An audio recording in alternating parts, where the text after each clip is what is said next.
بسم اللہ الرحمن الرحیم۔ شروع اللہ کے نام سے جو بڑا مہربان نہایت رحم والا ہے۔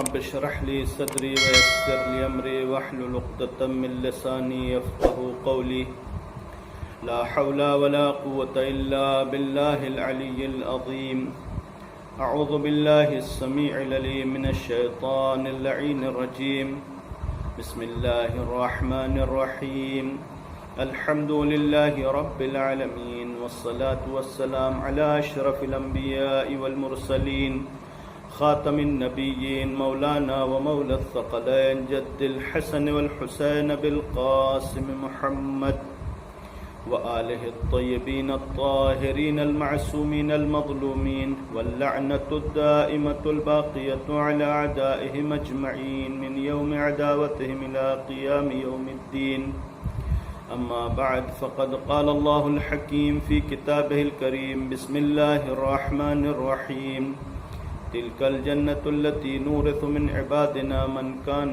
تقيا اللهم صل على محمد وآل محمد۔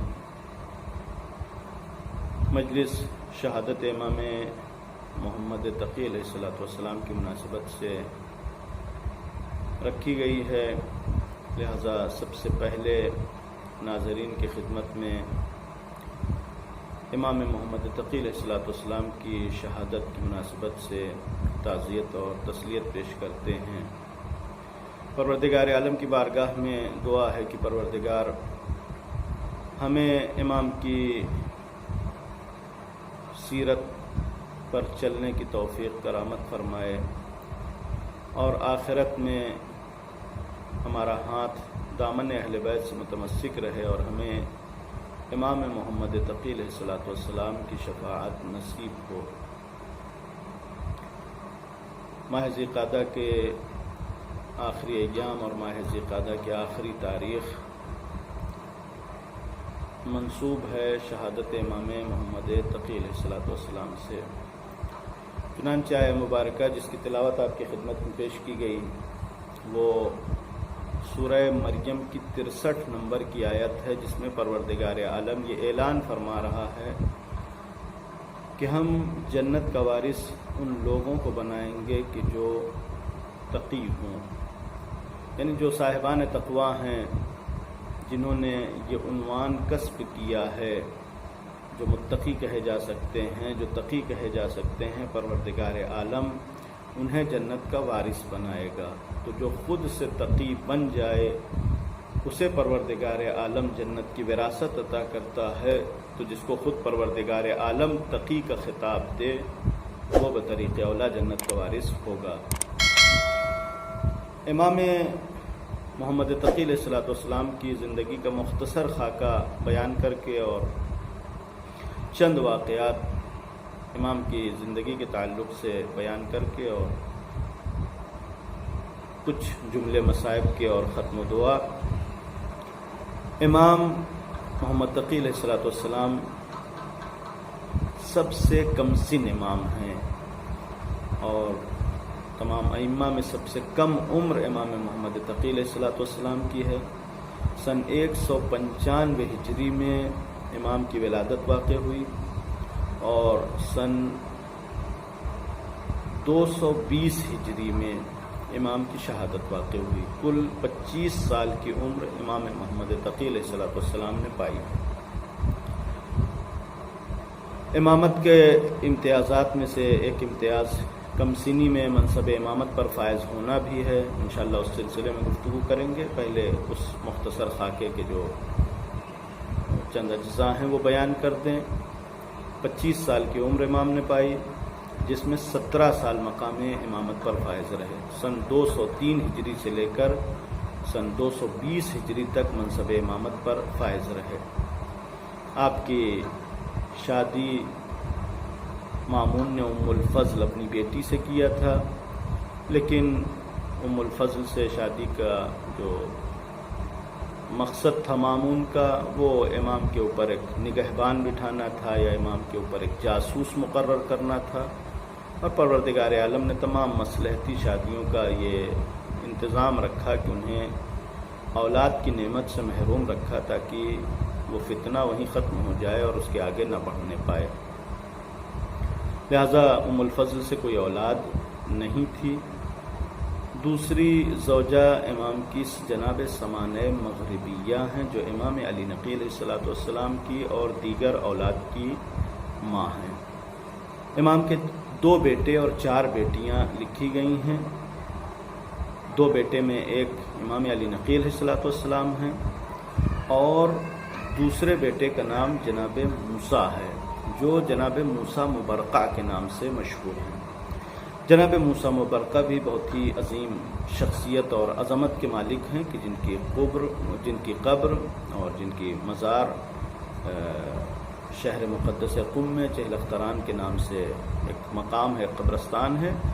اسی قبرستان میں آپ کا بہت ہی عالیشان روضہ ہے کہ جو زائرین کی زیارت کا مرکز بنا ہوا ہے، اور اس جہت سے بھی جناب موسیٰ مبرقہ کی شخصیت عالم اسلام میں ایک شہرت کی حامل ہے کہ جناب موسیٰ مبرقہ ہی رضوی تقوی جوادی برقعی سادات کے جد اعلیٰ اور مورث اعلیٰ ہیں۔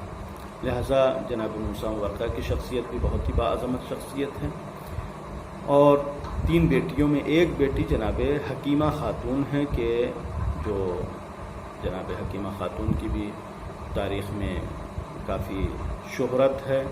امام زمانہ جل اللہ تعالیٰ فرجہ الشریف کی ولادت کی گواہ ہیں، امام حسن عسکری علیہ الصلوۃ والسلام کی پھوپھی ہیں، اور کافی عظمت ہے۔ آپ کی قبر بھی امام حسن عسکری علیہ الصلوۃ والسلام اور امام علی نقی علیہ الصلوۃ والسلام کے جوار میں سامرہ میں موجود ہے۔ لوگ زائرین زیارت کے لیے وہاں پر بھی جاتے ہیں۔ دیگر 2 بیٹیوں کی قبر کے حوالے سے بھی جناب امامہ اور جناب زینب کے حوالے سے بھی تاریخ نے لکھا ہے کہ یہ 2 بیٹیاں امام محمد تقی علیہ الصلوۃ والسلام کی اسی بارگاہ میں مدفون ہیں کہ جو بارگاہ جناب معصومہ قم سلام اللہ علیہ کی مزار ہے، یعنی شہر مقدس قم میں جناب معصومہ قم کا جو روضہ ہے، اسی جالی کے اندر اسی مقام پر امام محمد تقی علیہ الصلوۃ والسلام کی دیگر 2 بیٹیاں دفن ہیں۔ ایک بیٹی فاطمہ کے نام سے ہے کہ جن کے حوالے سے کوئی تاریخ میں تذکرہ نہیں پایا جاتا۔ اس کے علاوہ جناب امام محمد تقی علیہ الصلوۃ والسلام کی والد گرامی جناب صبیکہ خاتون وہ بھی کافی عظمت کی حامل ہیں، اور خود امام محمد تقی علیہ الصلوۃ والسلام کے کرامات اور معجزات کا سلسلہ اور عظمت کا جو نور ہے وہ بچپن ہی سے گویا ساتے ہوا۔ لہذا امام کی ولادت سے جو سلسلہ شروع ہوتا ہے وہ یہ کہ امام رضا علیہ الصلوۃ والسلام نے فرمایا کہ ہمارے خاندان میں یعنی خاندان اہل بیت میں اس سے زیادہ بابرکت مولود کوئی پیدا نہیں ہوا، کوئی بچہ پیدا نہیں ہوا۔ اس کی وجہ کیا ہے؟ وجہ پہلے بیان کر دیں اور یہیں سے گفتگو شروع کرتے ہیں کہ امام رضا علیہ الصلوۃ والسلام کی امامت کے حوالے سے جو مخالفین تھے ان میں سے ایک گروہ، ایک فرقہ جو گویا پہلے اہل بیت علیہ الصلوۃ والسلام سے وابستہ تھا، امام موسیٰ کاظم علیہ الصلوۃ والسلام کی امامت کا ماننے والا تھا، ایک شخص علی ابن حمزہ بطائنی کے نام سے امام موسیٰ کاظم علیہ الصلوۃ والسلام کا وکیل تھا، اور امام موسیٰ کاظم علیہ الصلوۃ والسلام کی طرف سے جو حکم شریعہ ہوتے تھے اس کے پاس جمع رہتے تھے، اور جب امام موسیٰ کاظم علیہ الصلوۃ والسلام کی کاظمین بغداد میں شہادت واقع ہوتی ہے اور امام رضا علیہ الصلوۃ والسلام نے مال کا مطالبہ کیا تو اس شخص نے اس مال کو ہڑپنے کے چکر میں امام کی امامت کا انکار کر دیا اور امام رضا علیہ الصلوۃ والسلام کی امامت کو نہیں مانا۔ اس نے نہ صرف نہیں مانا بلکہ لوگوں کے درمیان بھی پروپیگنڈا کرنا شروع کیا کہ امام موسیٰ کاظم علیہ الصلوۃ والسلام آخری امام تھے، وہ شہادت نہیں ہوئی ہے، وہ غیبت میں چلے گئے ہیں، اور امام رضا علیہ الصلوۃ والسلام کی امامت کا دعویٰ نعوذ باللہ جھوٹا ہے۔ اس طریقے سے پروپیگنڈا شروع کیا، یہاں تک کہ جب امام رضا علیہ الصلوۃ والسلام کی عمر کافی گزر گئی، یعنی کافی امام موسیٰ کاظم علیہ الصلوۃ والسلام کی شہادت سے لے کر امام محمد تقی علیہ الصلوۃ والسلام کی ولادت کے درمیان جو فاصلہ ہے وہ تقریباً 12 سال کا ہے۔ لہذا یہ 12 سال اس ایام میں یعنی ایسے حالات میں گزرے کہ جب امام رضا علیہ الصلوۃ والسلام کے ہاں کوئی اولاد نہیں تھی. یہ لوگ امام کی امامت کے خلاف پروپگنڈا کر ہی رہے تھے، یہاں تک کہ ایک پروپگنڈے میں یہ شوشہ نکالا انہوں نے کہ امام ایسا کیسے ہو سکتا ہے کہ اس کے کوئی بیٹا نہ ہو، اور ایسے لاولد امام کہ جہاں پر امامت منقطع ہو جائے گی، امام کی نسل اگر ختم ہو گئی تو امامت کا سلسلہ منقطع ہو جائے گا. لہٰذا انہوں نے انکار کرنا شروع کیا، کہا کہ ہم تو پہلے ہی سے کہتے تھے کہ یہ امام نہیں ہے. لہٰذا لوگوں کے اندر یہ اور گویا یقین ہوتا چلا گیا کہ ہاں گویا علی ابن حمزہ بطائنی صحیح کہتا ہے، اور امام کی امامت کے لوگ منکر ہونے لگے. کم سے کم شک اور دو دلی لوگوں کے دلوں میں ایجاد ہونے لگی. لیکن جیسے ہی امام محمد تقی علیہ الصلوۃ والسلام کی ولادت واقع ہوئی، وہ لوگ کہ جن کے دلوں میں شک شبہ آ گیا تھا، یا وہ لوگ کہ جو اس بنیاد پر امام کی امامت کا انکار کر چکے تھے کہ امام صاحب فرزند نہیں ہے، اور اگر یہ صاحب فرزند نہ ہوئے تو امامت کا سلسلہ منقطع ہو جائے گا، وہ سب کے سب پلٹ آئے. امام رضا علیہ الصلوۃ والسلام کی امامت کا انہوں نے اقرار کر لیا. لہذا امام نے فرمایا کہ اس سے بابرکت مولود ہمارے خاندان میں پیدا نہیں ہوا. یعنی وہ صرف ولادت ہی اس بات کا سبب ہوئی کہ کافی لوگ کہ جو امامت کے راستے سے منحرف ہو گئے وہ ہدایت پا جائیں. جس کی ولادت اتنی بابرکت ہو کہ صرف ولادت سے لوگ ہدایت پا جائیں، اس کی ہدایت عام کا کیا عالم ہوگا. صلوات علی محمد وعلی اللہم صلی علی محمد وعلی محمد. دوسرا سلسلہ جو امام کے امامت سے تعلق رکھتا ہے وہ یہ ہے کہ چونکہ جس وقت امام رضا علیہ الصلوۃ والسلام کی شہادت واقع ہوئی، امام محمد تقی علیہ الصلوۃ والسلام کی عمر صرف 8 سال تھی. لہذا غیر تو بہرحال خاندان اہل بیت کی امامت کے منکر تھے ہی، یہاں پر ایسے افراد کی جو امامت کے ماننے والے تھے، سلسلہ امامت سے وابستہ تھے، ان کے دلوں میں بھی یہ شک اور شبہ ایجاد ہونے لگا کہ کیسے ہو سکتا ہے کہ نابالغ کہ جس کے اوپر پروردگار عالم کوئی تکلیف نہیں رکھتا، پروردگار عالم اسے امام بنا دے، اور ایسا امام کہ جس کی اطاعت فرض ہو جائے، یعنی جس کے اوپر نعوذ باللہ یعنی ان کے سوچ کے مطابق کہ جس کے اوپر خود ابھی تکلیف عائد نہیں ہوئی ہے، اس کی امامت کیسے مان لی جائے، یا اس کی اطاعت کیسے فریضہ ہو سکتی ہے اور واجب ہو سکتی ہے. امامت کے حوالے سے بہرحال جب شرائط بیان کیے جاتے ہیں، ممکن ہے کہ 2-4 شرائط الگ الگ سے بیان کیے جائیں، لیکن ہم جب امامت کے شرطوں کا ذکر کرتے ہیں تو امامت کی صرف ایک شرط ہے، وہ یہ ہے کہ پروردگار عالم جسے نصب کر دے، جسے منصوب کر دے، جس کا انتخاب کر لے، وہ امام ہوتا ہے. سین و سال کی کوئی قید نہیں. لہذا امام محمد تقی علیہ الصلوۃ والسلام کے زمانے میں جب یہ مسئلہ درپیش آیا، خود امام محمد تقی علیہ الصلوۃ والسلام اور امام کے چاہنے والے جہاں پر بھی امام کی امامت کے حوالے سے گفتگو کرتے تھے تو نظیر اور شاہد کے طور پر اور مثال کے طور پر حضرت عیسیٰ علیہ السلام کی نبوت کا ذکر کرتے تھے، اور پروردگار عالم نے قرآن مجید میں یہ گواہی دی ہے یا اعلان کیا ہے کہ جناب عیسیٰ علیہ الصلوۃ والسلام گہوارے میں رہ کر اپنی نبوت کا اعلان کر رہے ہیں. کہ جس وقت جناب مریم لے کے آئی ہیں، جناب عیسیٰ علیہ السلام کی کوئی عمر نہیں تھی، کوئی سن و سال نہیں تھا، بلکہ گہوارے میں تھے. اور جب آ کے لوگوں نے اعتراض کرنا شروع کیا، جناب مریم کے اوپر تہمت لگانی شروع کی، تو جناب مریم نے جواب دینے کے بجائے اشارہ کیا. بچپنے کا یہ عالم تھا، یا جناب عیسیٰ علیہ السلام اتنے چھوٹے تھے کہ سامنے والے جناب مریم سے یہ پوچھتے ہیں کیف نکلم من کان فی المہد صبیا، کہ گہوارے میں لیٹے ہوئے بچے سے ہم کیسے بات کریں گے. یعنی لوگ اس بچے کو یا جناب عیسیٰ علیہ السلام کو اس عالم میں اس لائق نہیں سمجھتے کہ وہ بات کر سکیں، یا یہ نہیں سمجھتے کہ وہ بات کر پائیں گے. لوگوں کا یہ کہنا تھا کہ جناب عیسیٰ علیہ السلام بول اٹھے کہ انی عبداللہ آتانی الکتاب وجعلنی نبیا، میں خدا کا بندہ ہوں، مجھ کو پروردگار عالم نے کتاب عطا کیا ہے، یعنی میں بندہ ہوں. بہرحال یہ تو اس میں کوئی شک نہیں، انسان پیدا ہوا تو بندہ ہے، پیدائش سے پہلے بندہ ہے. لیکن آتانی الکتاب، پروردگار عالم نے اسی بچپن میں کہ جس میں تم ہمیں لائق گفتگو نہیں سمجھتے، ہمیں پروردگار عالم کتاب عطا کر چکا ہے. وَجَعَلَنِي نَبِيًّا، پروردگار عالم نے ہمیں نبی بنایا ہے. یعنی ہم کوئی عام بچے نہیں ہیں، بلکہ پروردگار عالم کی طرف سے کتاب اور نبوت لے کے آئے ہیں. تو اگر پروردگار عالم جناب عیسیٰ کو گہوارے میں کتاب اور نبوت عطا کر سکتا ہے تو اس پروردگار عالم کے پاس یہ قدرت ہے کہ اگر وہ چاہے تو 8 سال میں امامت بھی عطا کر سکتا ہے. اور جن لوگوں کو امامت کی اس عظمت کا اندازہ تھا ان کے دل میں نہ صرف شک و شبہ نہیں تھا بلکہ وہ امام کی اس عظمت کو جھک کے سلام کرتے تھے، امام کے احترام کرتے تھے۔ جناب علی ابن جعفر، امام جعفر صادق علیہ السلام کے بیٹے ہیں، امام موسی کاظم علیہ السلام کے بھائی ہیں۔ امام محمد تقی علیہ السلام سے اگر رشتہ دیکھا جائے تو امام کے دادا لگتے ہیں، یعنی امام موسی کاظم علیہ السلام دادا ہیں اور دادا کے بھائی جناب علی ابن جعفر۔ مسجد پیغمبر میں تشریف فرما ہے، مسجد پیغمبر میں بیٹھے ہوئے ہیں، اتنے میں شاگردوں کا مجمع ہے، شاگرد گھیرے ہوئے ہیں، درس جاری ہے، اتنے میں امام محمد تقی علیہ السلام کسی بچپن کے عالم میں امام داخل ہوئے مسجد میں۔ جناب علی ابن جعفر، شاگردوں کا بیان یہ ہے کہ جناب علی ابن جعفر وہاں سے اس طریقے سے جلدی میں اٹھے کہ ردا کندھے پہ نہیں رہی، ردا کندھے سے سرک گئی اور جناب علی ابن جعفر بھاگتے ہوئے آئے۔ بڑھاپے کا عالم ہے اور ایک بچے کے لیے دوڑ کے آتے ہیں اور امام کے پیشانی کا بوسہ دیا، امام کا احترام کیا اور اس کے بعد امام سے گفتگو کی اور پھر جا کر اپنی جگہ پر بیٹھ گئے۔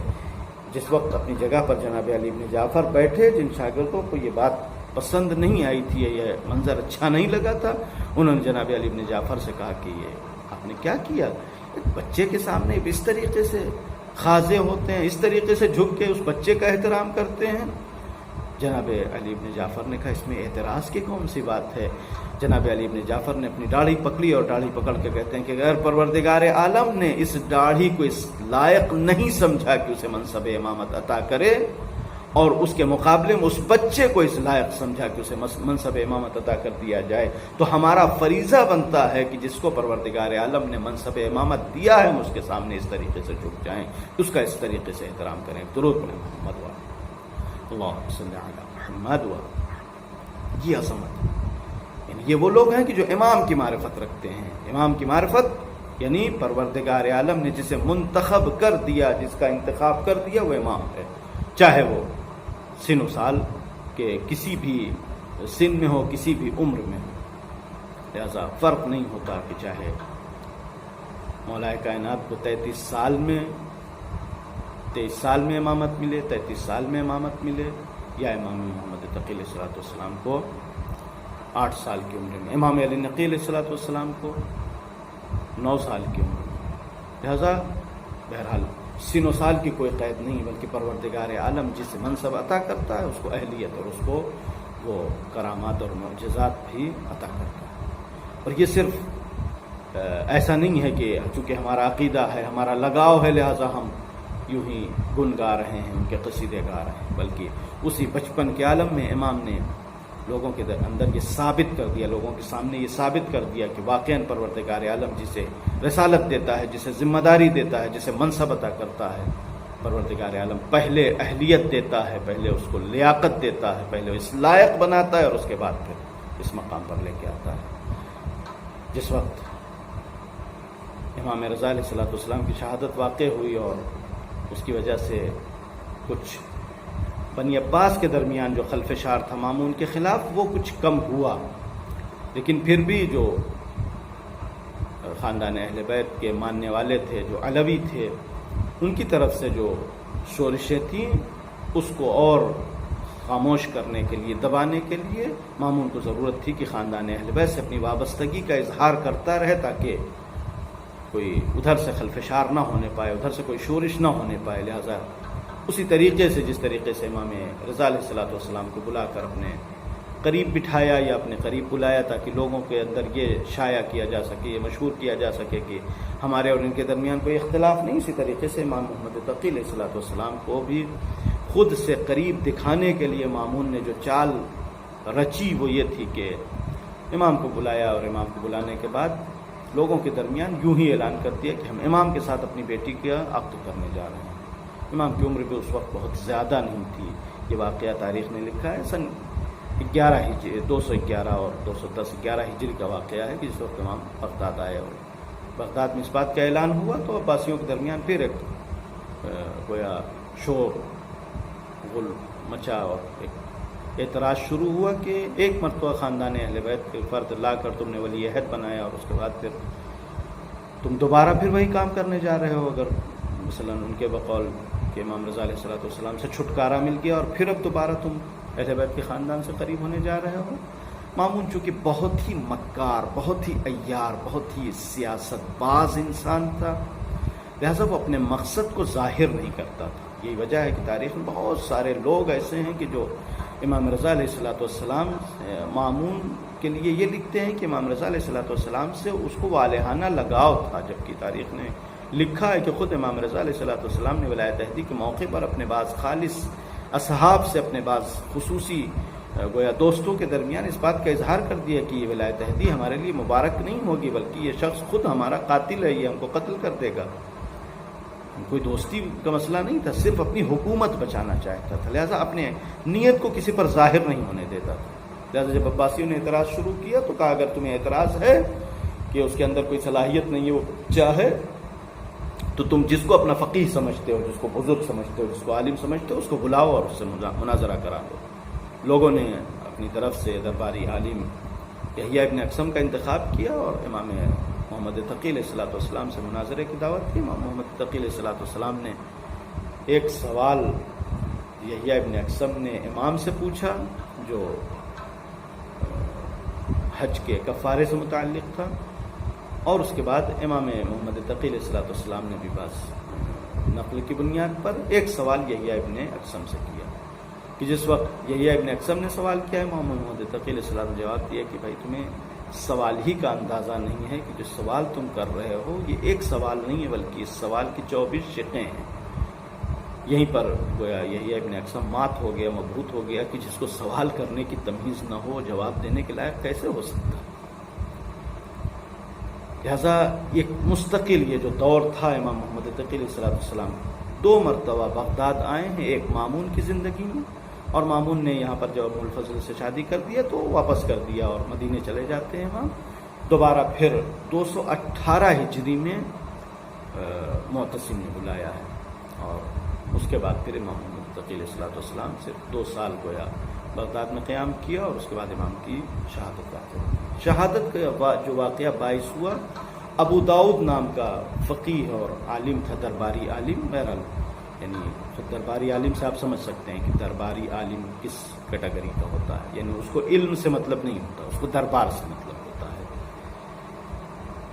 ابو داؤد ایک شخص زرقان جس نے یہ روایت نقل کی ہے کہ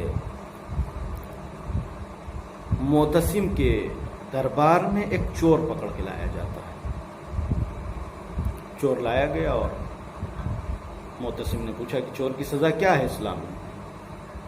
یہ المیہ ہے عالم اسلام کا. 218 ہجری یا 220 ہجری میں یہ واقعہ پیش آتا ہے کہ حاکم پوچھتا ہے کہ چور کی سزا اسلام میں کیا ہے. فقہا کا جواب یہ ہے کہ ہاتھ کاٹ دیے جائیں. سوال یہ ہوا کہ ہاتھ کہاں سے کاٹے جائیں. 220 ہجری پیغمبر کی رحلت کے 210 سال گزر گئے ہیں. اسلامی خلافت، حکومت، ملوکیت سب کچھ اپنا گویا رنگ دکھا چکی ہے اور 210 سال کے بعد حاکم کو یہ نہیں پتا ہے کہ ہاتھ کٹتا کیسے. فقیہ سے پوچھا جاتا ہے، فقہا سے پوچھا جاتا ہے کہ ہاتھ کیسے کٹے گا. ایک فقیہ صاحب اٹھتے ہیں، انہوں نے بتایا کہ ہاتھ کندھے سے لے کر انگلیوں کے سرے تک سب کو ہاتھ کہتے ہیں، لہذا اڑا دو کندھے سے ہاتھ. دوسرے کچھ زیادہ پڑھے لکھے فقیہ تھے، انہوں نے آیہ وضو کا جملہ کوٹ کیا کہ قرآن نے کہا ہے کہ اذا قمتم الى الصلاۃ فاغسلوا وجوہکم وایدیکم الی المرافق. اپنے ہاتھوں کو دھو مرافق تک، کوہنیوں تک. کہا کہ قرآن نے ہاتھ ایدیکم کا اطلاق مرافق تک، کوہنیوں تک کیا ہے، لہذا کوہنی سے ہاتھ کاٹ دیے جائیں. وہیں پر بیٹھے کسی تیسرے فقیہ نے کہا کہ نہیں، صرف کلائی سے ہاتھ کاٹ دیے جائیں، اس لیے کہ اسی آیت میں سورہ مائدہ کی جو 6 نمبر کی آیت ہے، وضو یا آیت ہے جسے کہتے ہیں، اس میں یہ ہے کہ فَامْسَحُوا اِذَا لَمْ تَجِدْ مَاءً فَتَيَمَّمُوا صَعِيدًا، کہ جب پانی نہ ملے تو تیمم کرو. فَامْسَحُوا بِوُجُوهِكُمْ وَأَيْدِيكُمْ. تیمم میں کیا کرنا ہے؟ کہا کہ اپنے چہرے کو مسح کرو اور اپنے ہاتھ کو مسح کرو. تیمم جو مسح کیا جاتا ہے وہ ہاتھ کے صرف کلائی سے اور انگلی کے سرے تک مسح کیا جاتا ہے۔ لہٰذا انہوں نے کہا کہ چونکہ ہاتھ کا اطلاق کلائی سے لے کر اور انگلیوں کے سرے تک ہوتا ہے، لہٰذا کلائی سے ہاتھ کاٹ دیے جائیں۔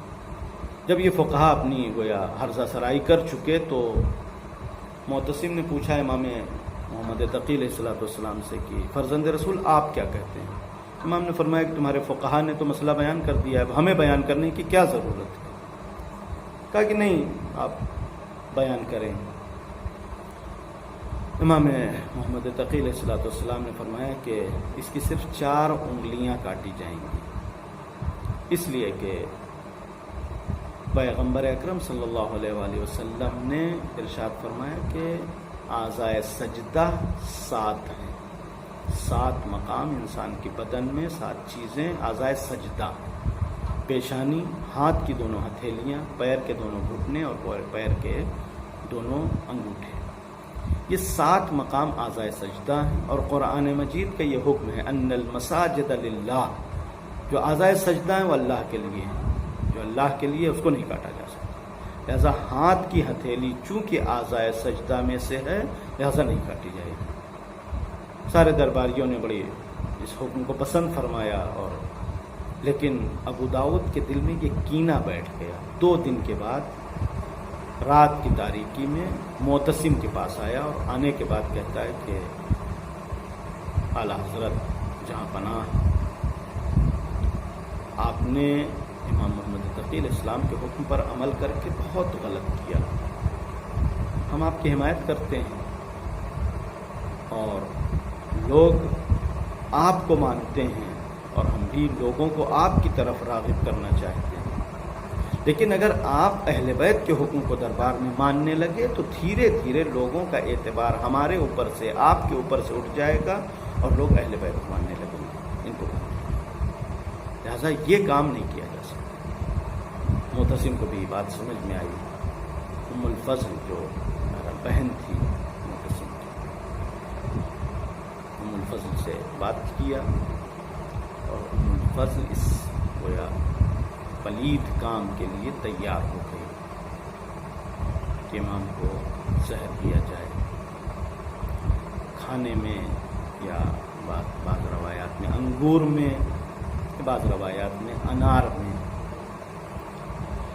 ام الفضل نے امام محمد تقی علیہ السلام کو زہر دیا۔ زہر کا جب اثر ہونے لگا تو امام نے امام علی نقی علیہ السلام کو بلایا، اور بلانے کے بعد وصیتیں کی، لیکن آخر تک اس بات کا اظہار نہیں کیا کہ امام کو اس خاتون نے زہر دیا ہے۔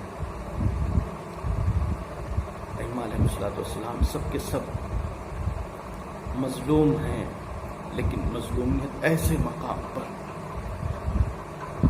انسان کا کلیجہ پاش پاش ہو جاتا ہے کہ ایک عورت، ایک خاتون، ایک بیوی جس کے اوپر انسان بھروسہ کرتا ہے،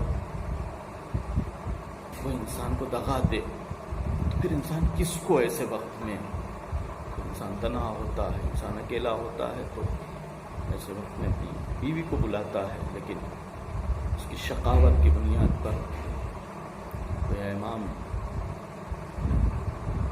جس کو دعوت نہیں دیا، بلایا نہیں۔ لیکن ہاں، امام کی شہادت کے بعد تاریخ نے لکھا ہے کہ حکومت نے اپنے جرم کو چھپانے کے لیے امام محمد تقی علیہ السلام کا جنازہ بغداد میں کاظمین میں امام موسی کاظم علیہ السلام کے جوار میں دفن کر دیا۔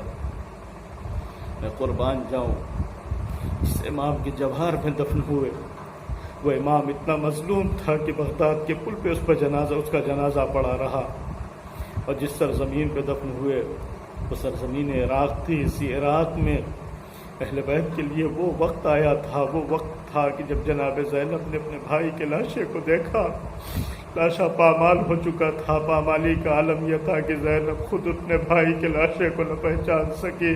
ایک مرتبہ لاشے کو خطاب کیا، اے لاشے یہ تو بتا دے کیا تو میری ماں فاطمہ کا ماں جایا ہے؟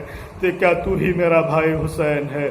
اور جس وقت سید سجاد کی نظریں اپنے باپ کے اس لاشے پہ پڑی، سید سجاد کے چہرے کا رنگ متغیر ہو گیا۔ ایک مرتبہ جناب زینب نے سید سجاد کو دلاسا دینا چاہا۔ جناب سید سجاد آواز دیتے ہیں، اے پھوپھی اماں کیا آپ نہیں دیکھتی ہیں یزیدیوں نے اپنے کشتہائے نجست و دفن کر دیے، لیکن ہائے میرے باپ کا پاکیزہ لاشا بے گور و کفن جلتی ہوئی زمین پہ پڑا۔ وَسَيَعْلَمُ الَّذِينَ ظلموا أي منقلب ينقلبون إنا لله وإنا إليه راجعون۔ الہی بحق الزہرا وأبیها وبعلها وبنیها والسر المستودع فیها، پروردگار محمد والے محمد کے صدقے میں ہمارے اس مختصر کی سے عبادت کو قبول فرما۔ پروردگار محمد والے محمد کے صدقے میں تمام سامعین کے دینی دنیاوی حاجتوں کو پورا فرما۔ پروردگار محمد والے محمد کے صدقے میں تمام عالم انسانیت کو اس موذی وبا سے، اس بلا سے محفوظ رکھ۔ پروردگار ماہ محرم کی آمد ہے، پروردگار ہمیں توفیق دے کہ ہم ماہ محرم کو اچھی طریقے سے منا سکیں، امام حسین علیہ السلام کے غم کو اچھی طریقے سے منا سکیں۔ پروردگار تمام عزاداروں کو کے اوپر اپنا سایہ رحمت برقرار رکھ، تمام عزاداروں کو اپنی حفظ و امان میں محفوظ رکھ۔ پروردگار ہمارے امام کے ظہور میں تعجیل فرما، ہمارے کردار کو لائق بنا دے کہ امام کے آمد سے پہچان ہو سکے۔ وآخر دعوانا الحمدللہ۔